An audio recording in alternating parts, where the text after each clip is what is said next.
하반절, 하늘나라 시민인 성도의 사회생활 지침. 베드로전서 2장 10절 말씀 함께 합독하겠습니다. 너희가 전에는 백성이 아니더니 이제는 하나님의 백성이요 전에는 긍휼을 얻지 못하였더니 이제는 긍휼을 얻은 자니라. 아멘. 야고보서, 베드로전후서, 요한 1, 2, 3서, 유다서를 공동서신 또는 일반서신이라고 합니다. 이것은 개인이나 교회를 대상으로 쓴 것이 아닌 회람서신이기 때문에 그렇습니다. 야고보가 기록한 이 베드로서는 수신자가 본도, 갑바도기아, 갈라디아, 아시아와 비두니아에 흩어진 나그네들에게 쓴 편지이다. 박해 때문에 신앙생활을 잘하던 교인들이 이제 내륙으로 옮겨갈 수밖에 없었던 상황인데, 그런 사람들에게 위로와 격려를 하기 위해서 베드로서를 기록하게 되었습니다. 이 세상의 성도는요, 항상 고난받기 위해서 부름을 받았습니다. 목사님 무슨 말씀을 하십니까? 성도는 하나님의 복을 받기 위해서 부름받지 않았습니까? 맞습니다. 하나님의 복을 받기 위해서는 성도는 반드시 고난의 과정을 거치지 않고서는 하나님의 복을 받을 수가 없다. 그게 성경이 우리에게 가르치는 진리입니다.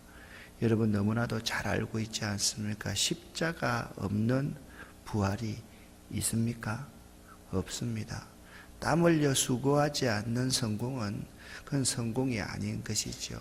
그런 의미에서 성도는 하나님의 복을 받기 위해서 부름을 받았지만 고난을 받기 위해서 부름을 받았다라고 말을 해도 틀린 말이 아니라는 사실을 알아야만 됩니다. 고난 가운데 이 고난을 이길 수 있는 유일한 것은 뭐냐면 우리의 믿음입니다. 믿음. 이 믿음이 고난과 핍박을 통해서 연단되어서 정금 같은 믿음, 변치 않고 순수하고 순결한 믿음으로 거듭나는 것이죠. 그 어려움이 있을 때 우리가 더욱더 믿음의 자세를 가져야 되고 우리가 거룩하고 성결된 삶을 살아야 되는 것이 우리의 모습입니다. 지금 텔레비전 일면을 장식하고 있는 승리, 정준영 이런 20대 아이들의 아주 일탈, 그리고 그들의 무너지는 모습을 가만히 보면서 우리 사회의 단면을 보는 것 같다라는 생각을 하게 됩니다. 사실 이 아이들에게 성공을 위해서 수단과 방법을 가리지 않는 것은 어른들이 가르쳤던 거지요.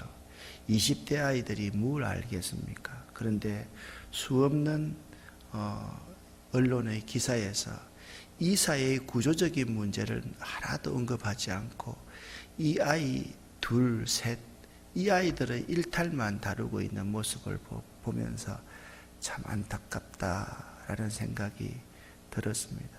이 아이들 정말 이 일그러진 우리 현대의 모습을 그대로 보여주고 있지 않습니까? 여러분 지금 우리는 교회 안에 앉아서 이렇게 있지만 젊은이들의 성문화, 이 사회에 돈 있다고 하는 사람들의 일그러진 문화들, 이런 문화들은 이런 모습 가면 사실 빙산의 일각에 불과한 것입니다. 오늘날 우리 시대의 모습이 소돔과 고모라 성과 같다라는 이 말은 사실 다를 바가 없습니다. 어떻게 보면 소돔과 고모라 성보다 더하지요. 지금도 수없는 젊은 어린 아이들이 연예인이 되겠다, 예? 특별히 탤런트가 되겠다, 가수가 되겠다, 그렇게 해서 많이 아이들이 나아가죠. 그런데 여러분 가만히 한번 생각을 해보십시오. 야고보서는 우리가 잠깐 있다가 없어지는 안개와도 같아 우리 인생이 그렇게 했고, 베드로서에서는 우리 인생을 나그네와 같다라고 그렇게 정의를 했고요. 또 우리 인생이 추구하려는 영광, 성공, 이것을 어제는 풀과 같고 풀의 꽃의 영광과도 같아. 풀은 금방 시들고요. 꽃도 아름답고 화려하지만 찬바람이 불면 이 꽃은 떨어질 수밖에 없는 거거든요. 우리 인생이 이렇게 잠깐 있다가 없어지는 안개와도 같고, 우리 인생이 나그네와 같고, 우리 인생이 풀과 같고 풀의 꽃과 같다는 사실을 모르는 사람은 이 땅의 소망을 두고 살아가는 거예요. 이 땅에서 수단과 방법을 가리지 않고 성공하면 되는 거예요. 성을 상품화하는 거예요. 돈만 벌면 되는 거예요. 자기 권력만 얻으면 되는 거예요. 그런데 우리의 모습은 다르냐라고 생각하면 우리의 모습도 똑같다라는 생각을 하게 되기 때문에 그렇습니다. 우리 교회를 방문하는 사람들이 종종 많이 있습니다. 그분들 가운데 저에게 이런 질문을 합니다. 목사님, 교인이 몇 명 모여요? 그렇게 말을 하면 제가 정색을 하면서 잠깐 얼굴에 기분 나쁜 표정을 딱 짓습니다. 교인 몇 명 모이는 게 뭐 그래 중요해요? 물론 궁금하겠지요, 교회가. 그런데 여러분, 말씀드렸지 않습니까? 우리의 진정한 성공이 교인이 많이 모이는 게 진정한 성공이 아니잖아요. 첫 번째 가졌던 겸손을 가정에도 가지고 마지막 끝날 때, 제가 목회 끝날 때도 이러한 겸손의 상태를 유지하고 있으면 그 인원이 1명이든 2명이든 10,000명이든 그게 성공이지. 사람 많아진다고 성공이라고 생각하고, 교회 예산 많아진다고 성공이라고 생각하고, 교회가 좀 더 영향력 있다고 성공이라고 생각하는 것은 지극히 세상적이라는 사실을 우리가 잊지 말아야만 된다라는 거예요. 우리의 머릿속에도, 우리의 가슴 속에도 이러한 세상적인 성공의 관점, 내가 풀과 같고 풀의 꽃 같다라는 사실을 잊어버리고 살 때가 너무나도 많다라는 거예요. 그래서 오늘 베드로전서 2장 11절부터 마지막 절까지인데요. 11절부터 마지막 절까지가 하늘나라의 성도인 우리 그리스도인들이 이 사회생활을 어떻게 해야 될 것인가, 그것을 가르치고 있어요. 근데 그걸 잘 알기 위해서 10절 말씀을 명심해야 돼요. 너희가 전에는 어떤 사람이었다고 말씀하고요. 하나님의 백성이 아니더니 이제는 하나님의 백성이요. 너희가 전에는 은혜를 알지 못하더니, 긍휼과 은혜를 알지 못하더니 이제는 은혜와 긍휼을 받아 누리는 자가 되었다라는 사실을 알아야 돼요. 여러분이 전에는 뭐가 아니었어요? 하나님의 백성이 아니었지만 이제는 누굽니까? 하나님의 백성입니다. 믿으십니까? 전에는 하나님의 은혜를 몰랐지만 이제는 하나님의 은혜를 알고 살아갑니다. 믿으십니까? 그러면 우리가 이 나그네 같고 안개 같고 풀의 꽃과 같고 풀과 같은 우리 인생이 이 세상에 소망을 두고 살아갈 수 없지 않습니까? 아무리 이 세상이 우리에게 좋게 보인다 할지라도 우리가 이런 자들이다. 오늘 2절에 이렇게 말하고 있습니다. 사랑하는 자들아, 그류민과 나그네 같은 너희를 권하노니. 우리가 이런 사람이는, 우리는 이 세상에 거하면서 나그네와 같은 사람들입니다. 나그네로서 이 세상을 살아가는 사람은 육체의 정욕을 따라 살아가는 것이 아니라는 거예요. 그 육체의 정욕을 제거하라, 그렇게 말씀을 하고 있습니다. 이 육체를 따라 살아가는 것, 육체의 정욕을 따라 살아가는 것은 우리의 영적인 것과 대적이 된다라고 말씀을 하고 있습니다. 자, 10절부터 12절까지 말씀을 쉬운 번역으로 함께 합독해 보겠습니다. 여러분이 전에는 하나님의 백성이 아니었지만 지금은 하나님의 백성입니다. 이전에는 은혜를 몰랐지만 지금은 은혜를 받고 누리고 있습니다. 사랑하는 여러분, 여러분은 이 세상에서 나그네와 같은 사람들입니다. 그러므로 육신이 원하는 악한 일들을 멀리하시기 바랍니다. 이런 것은 영혼을 대적해 싸우는 것들입니다. 여러분 주위에는 믿지 않는 자들이 많이 있습니다. 그들은 여러분이 잘못 살고 있다고 말할지도 모릅니다. 그러므로 착하게 사십시오. 그들이 여러분의 선한 행동을 보고 그리스도께서 다시 오시는 날에 하나님께 영광을 올려드릴 것입니다. 아멘. 우리 주변에 믿지 않는 자들이 많이 있습니다. 여러분 주변에 믿지 않는 자들이 많이 있죠. 여러분에게 손가락질을 하면서 이야기를 합니다. 그렇게 살면 안 돼. 그렇게 살면 성공 못해. 그렇게 살면 어리석은 짓이야. 세상에서 그렇게 살면 세상을 이길 수 있다고 생각하니 그것이 믿지 않는 사람들에게 사람들이 우리를 손가락질하며 말하는 것들입니다. 그럼에도 불구하고 우리는 잘못 살고 있다고 이야기한다 할지라도 착하게 살아야 됩니다. 선한 행동을 할 수 있어야만 됩니다. 왜? 그분들은요, 그렇게 손가락질 하면서도 우리가 선한 행동을 하면 마음에 감동이 일어나서 다시 그리스도께 돌아올 수 있는 기회를 주기 때문에 그렇습니다.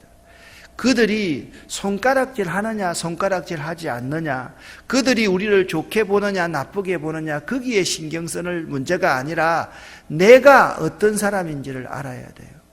나는 어떤 사람입니까? 10절에 나는 하나님의 백성입니다. 믿으십니까? 나는 하나님의 사랑과 하나님의 은혜를 알고 있는 사람입니다. 깨닫고 누리고 살아가는 사람입니다. 그들의 말에 우리가 일희일비해서는 안 된다. 그렇게 말씀하고 있는 것입니다.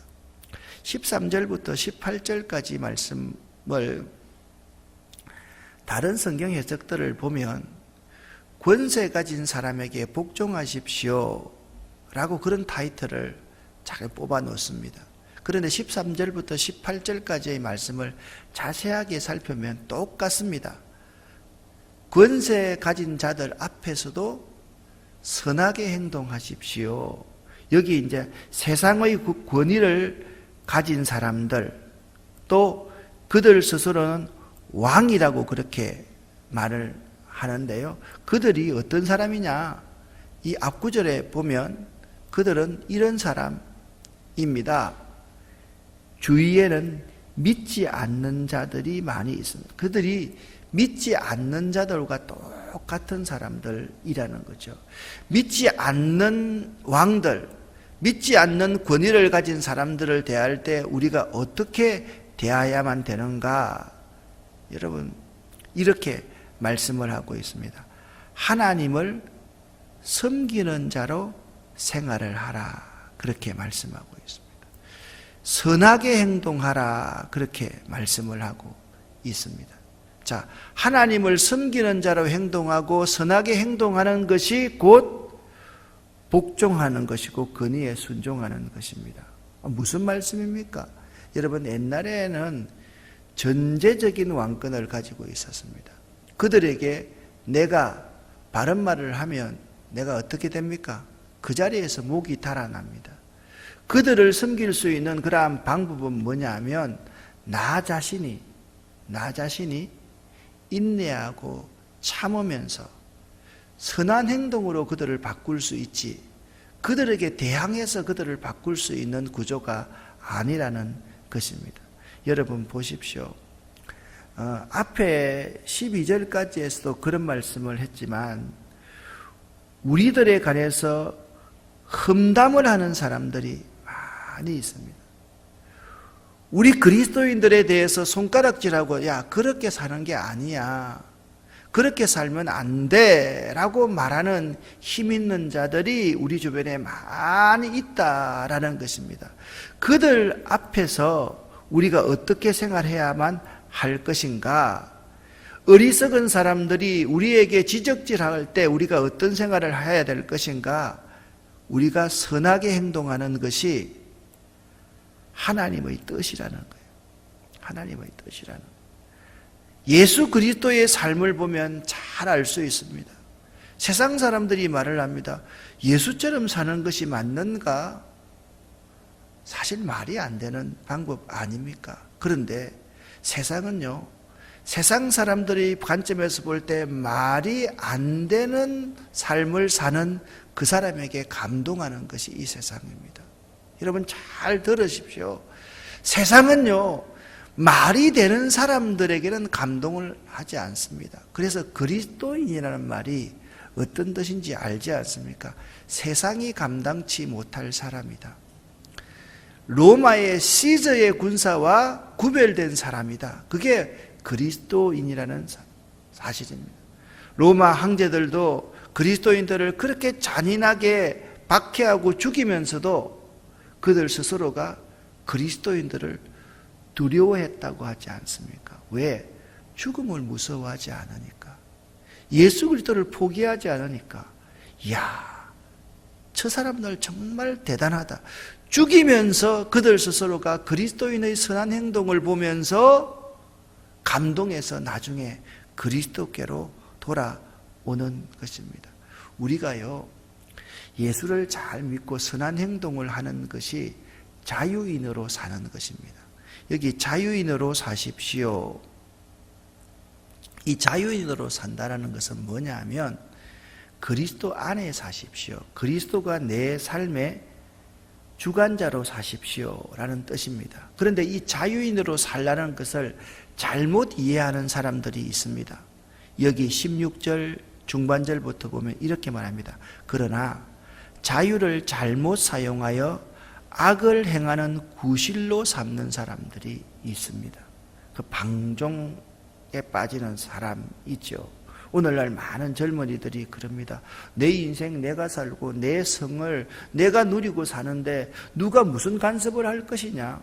아니 돈 주고 얼마든지 살 수 있는 것이 성이라고 생각하는 것이 세상 사람들의 관점입니다. 특별히 무슬림 같은 나라에서는 돈만 있으면 공식적으로 부인을 4명을 둘 수 있고 70명, 80명도 둘 수 있는 사회가 그런 사회입니다. 무슬림 이꼴 돈이거든요.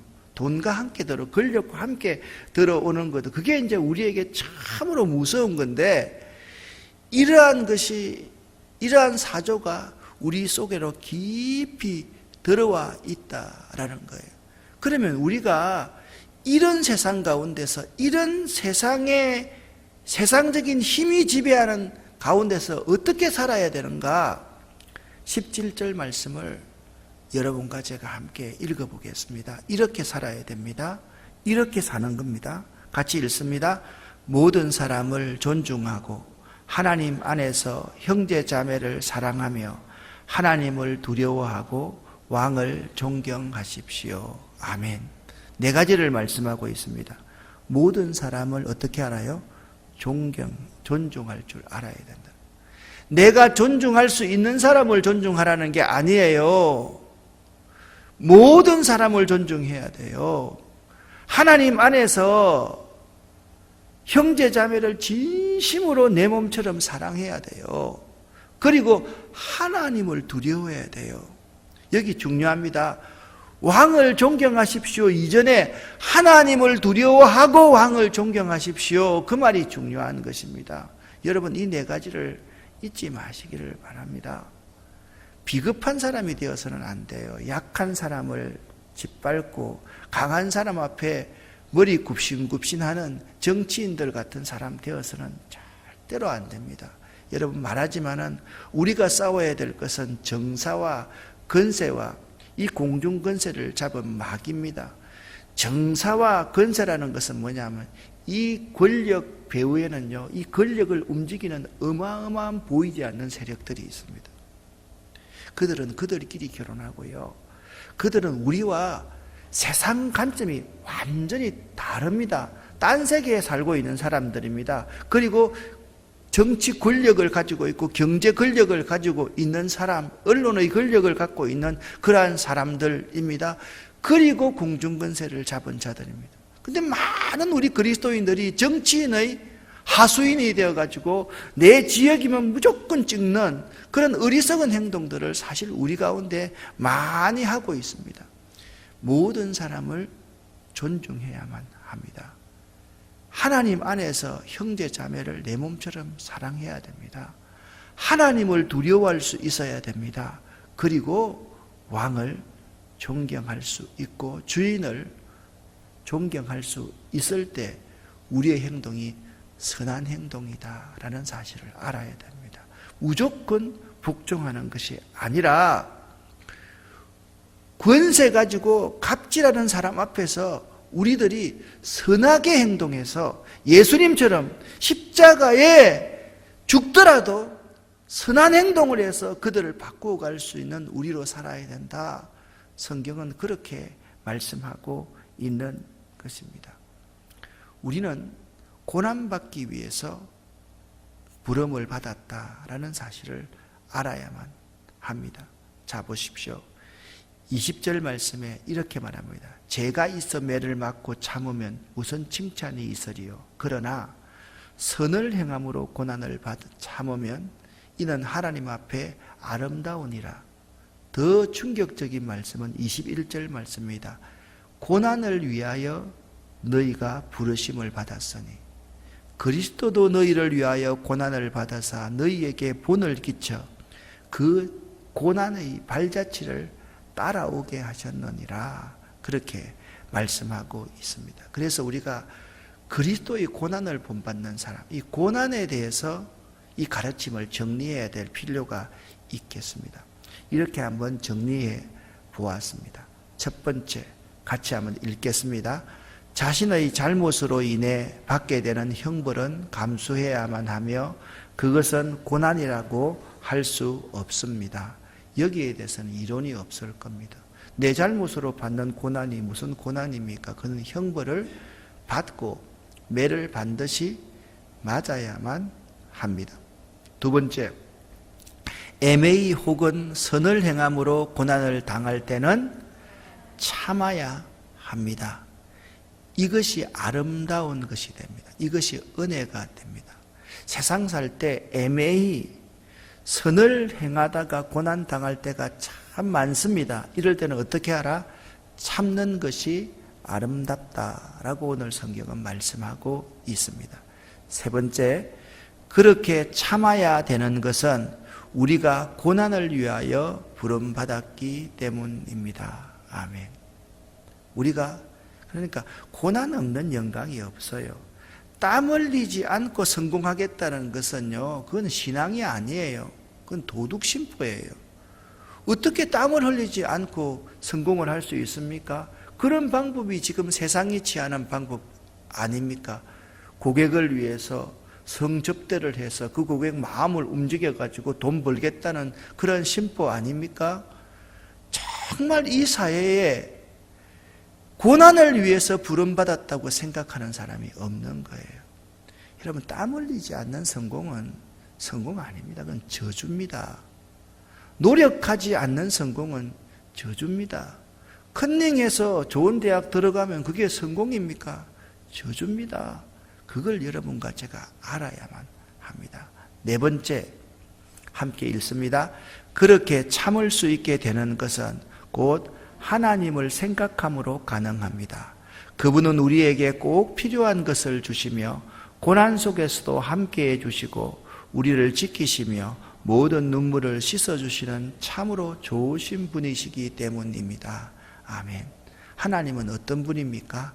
좋으신 분입니다. 그래서 우리 옛날에 이런 찬송 불렀지 않습니까? 좋으신 하나님, 좋으신 하나님, 참 좋으신 나의 하나님. 하나님은 항상 나에게 뭘 준다? 좋은 것을 주신다. 아멘입니까? 부모가 자식에게 꾸중을 할 때 나쁘게 되기 위해서 꾸중하는 부모가 있습니까? 꾸중을 고깝게 받아들이는 자녀는 그건 잘못 자라난 자녀이죠. 하나님이 어떤 분이십니까? 좋은 분입니다. 우리에게 항상 좋은 것을 주시고 좋은 길로 안내하시기를 원하시는 분이 하나님입니다. 그 하나님이 우리에게 고난을 주실 때 그 고난이 나쁜 의미이겠습니까? 아닙니다. 베드로전서 1장에 뭐라고 말씀하고 있습니까? 그가 나를 이 용광로 가운데서 연단해서 우리를 순금 같은 정금 같은 믿음으로 만들어 주시기 위해서 고난을 주신다. 그래서 고난이 왔을 때 누구를 생각해라? 하나님을 생각하라는 거예요. 좋으신 하나님이 나한테 항상 뭘 주신다? 좋은 것을 주신다. 아멘입니까?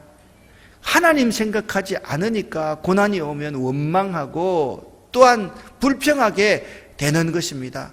하나님은 항상 나에게 좋은 것을 주시는 좋으신 하나님이시다. 그걸 여러분 기억해야만 돼요.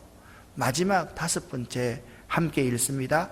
고난을 견디는 또 하나의 좋은 방법은 그리스도를 생각하고 그를 본받는 것입니다. 그는 이 땅에서 친히 고난을 당하셨는데 어떻게 고난을 견디며 또한 어떻게 하나님만 영화롭게 할 것인가에 대한 우리의 모범이십니다. 아멘. 자, 우리 정리를 한번 해보십시다. 내가 잘못해서 고난받는 것은 고난이 아닙니다. 두 번째, 애매히 고난을 당하거나 선을 행하면서 고난을 당하면 참을 수 있어야만 합니다. 왜냐하면 우리들은 고난을 위해서 부름을 받았기 때문입니다. 고난을 위해서 부름을 받았다는 뜻은 우리는 하나님의 축복을 위해서 반드시 고난의 과정을 통과해야만 되기 때문입니다. 네 번째, 고난을 받을 때 꼭 누구를 생각하라고요? 좋으신 하나님을 생각하십니다. 하나님은 항상 나에게 좋은 것을 주시고 좋은 길을 제시하시는 분이라는 사실을 알아야 됩니다. 또 고난을 받을 때 누구를 생각해야 됩니까?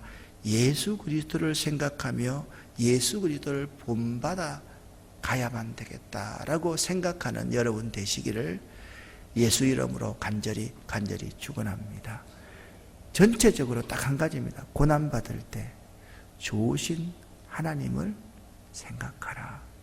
그것이 오늘 말씀의 핵심적인 그런 말씀입니다. 전에는 우리가 하나님의 백성이 아니었는데 지금은 하나님의 백성이고, 전에는 은혜를 몰랐는데 이제는 은혜를 받아서 누리고 있는 사람으로 어떤 어려움이 있고 어떤 권력자가 나를 지배한다 할지라도 선한 행동, 착한 행동을 통해서 그를 존경하고 그에게 복종하는 사람이 되어야지, 우리 스스로가 악한 행동으로 그 상태만 벗어나려고 타협해서는 결코 안 된다. 그 말씀을 오늘 우리에게 하고 있습니다. 기도하겠습니다. 오늘 9시에 교회에서 장릉의 등산이 아니라 오늘은 산책을 하고 일찍 끝마칠 겁니다. 아마 9시 가면 집에 돌아오시면 한 11시 반 정도 될 겁니다. 오실 때 꼭 주민등록증은 가져 오셔야만 됩니다. 기도하겠습니다. 하나님 아버지,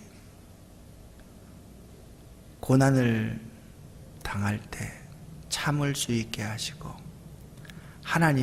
좋으신 하나님을 묵상할 수 있게 하시고 예수 그리스도의 본을 따라갈 수 있기를 원합니다.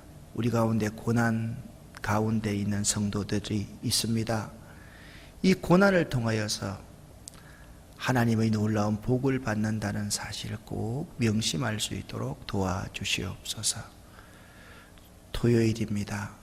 주일을 잘 준비할 수 있도록 도와주시옵고, 하나님께 예배드리는 이 주일을 우리 인생의 가장 소중한 날로 생각할 수 있도록 도와주시옵소서. 하나님, 우리 가운데 간절한 기도의 제목이 있는 분들이 많습니다. 팔려야 될 것 꼭 팔리게 하시고, 처분할 수 있는 것 꼭 처분될 수 있도록 도와주시고, 문제가 있는 것 문제를 해결해 주시고, 아픈 것 고쳐주시고 회복시켜 주시옵고, 상처가 있는 것 하나님께서 깨끗하게 싸매어 주시옵고, 혹이나 우리 가운데 부정적인 생각을 하시는 분, 부정적인 말을 하시는 분이 있으면 하나님, 좋으신 하나님을 묵상할 수 있도록 도와주시옵소서. 이 시간 우리에게 하나님 복을 내려 주시옵소서. 예수 그리스도 이름으로 축복하옵고 간절히 기도 올립니다. 아멘.